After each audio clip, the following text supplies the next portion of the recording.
అందరికీ నమస్కారం. నేను మీ పదుళ్ళ భర్త శివ.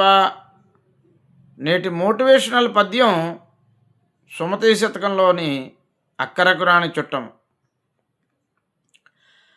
అక్కరకు రాని చుట్టము మృక్కిన వరమీని వేల్పు మొహరమునందానెక్కిన బారని గుర్రము గ్రక్కున విడువంగ వలయు గదరా సుమతీ.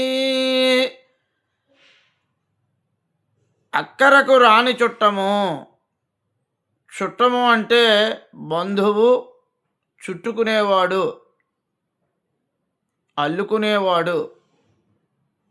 ప్రేమ, అభిమానము, ఆప్యాయత అన్నింటినీ కలబోస్తే చుట్టుకుపోవడము, అల్లుకుపోవడము అవుతుంది. అలా చుట్టం అంటే చుట్టుకునేవాడు అనేటటువంటి అర్థంతో చుట్టం అనే పదప్రయోగం వచ్చింది. బంధువు కంటే చుట్టము అంటే మరింత అభిమానము ఉన్నవాడు, అభిమానస్తుడు అని. అలాంటిదే అక్కరకు రాని చుట్టము. అలాంటి చుట్టుకుపోవలసిన సందర్భంలో, అల్లుకుపోవలసిన సందర్భంలో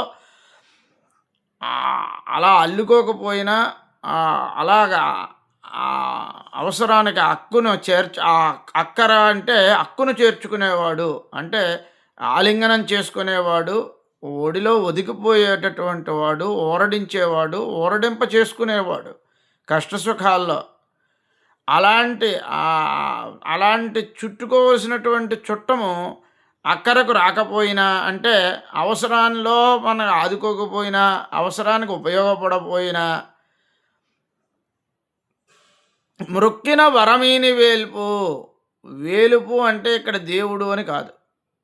మృక్కు అంటే ఇక్కడ మొక్కుబో అంటే కోరుకుంటే వరాలు ఇచ్చేటటువంటి భగవంతుడిగా దీన్ని ఇక్కడ తీసుకోకూడదు. వేలుపు అంటే ఇక్కడ మహారాజు లేదా మీ యజమాని, నువ్వు ఎక్కడైతే సేవకావృత్తి చేస్తున్నావో నీకు సంబంధించినటువంటి అధికారి. ఒకవేళ నువ్వు అక్కడ మొక్కు అంటే ప్రార్థన, అభ్యర్థన.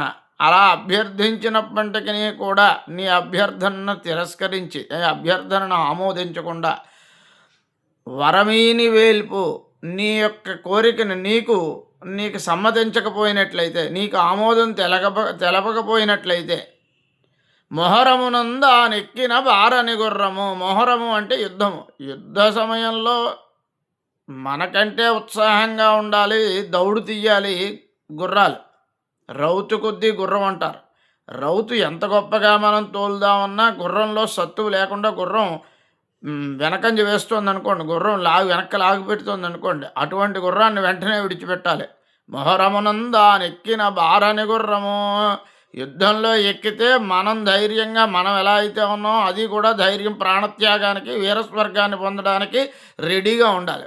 అలా కాకుండా దానికి భయం వేసింది అనుకోండి, అది కాళ్ళతోటి వెనక్కి లాగి పెడుతుంది అనుకోండి, వెంటనే ఆ యొక్క గుర్రాన్ని విడిచిపెట్టి మరో గుర్రాన్ని తీసుకొని యుద్ధరంగంలోకి వెళ్ళాలి అని సుమతీ శతకారుడు మనకి ఇందులో బోధించడం జరిగింది. ఇటువంటి సున్నితమైనటువంటి పద్యంలో ఎంతో భావాన్ని నిక్షిప్తం చేసి నిగూఢంగా బంధుత్వంలో బంధువులు ఏ విధంగా ఉండాలి, చుట్టాలు ఏ విధంగా ఉండాలి అనేటటువంటి విషయాన్ని, యజమానులు తన కింద పనిచేసేటటువంటి నౌకరులతోటి కానీ, సేవకులతోటి కానీ ఏ విధంగా వారి కోరికలను తీర్చాలి అనేటటువంటి విషయంలో కానీ, యుద్ధరంగంలో మనం ఎంత జాగ్రత్తగా ఉండాలి, మన యొక్క అశ్వబలం కానీ, గజబలం కానీ, ఏనుగులు కానీ, గుర్రములు కానీ, రథములు కానీ ఏ విధంగా ఉండాలి, అలా ఎంత అలర్ట్గా ఉండాలి అనే విషయాన్ని గురించి ఆ రోజుల్లోనే సుమతీ శతకారుడు చెప్పడం జరిగింది. నా ఈ పద్య విశ్లేషణ మీకు నచ్చినట్లయితే లైక్ చేయండి, షేర్ చేయండి, సబ్స్క్రైబ్ చేయండి. ధన్యవాదాలతో మీ శివ పదుళ్ళపర్తి.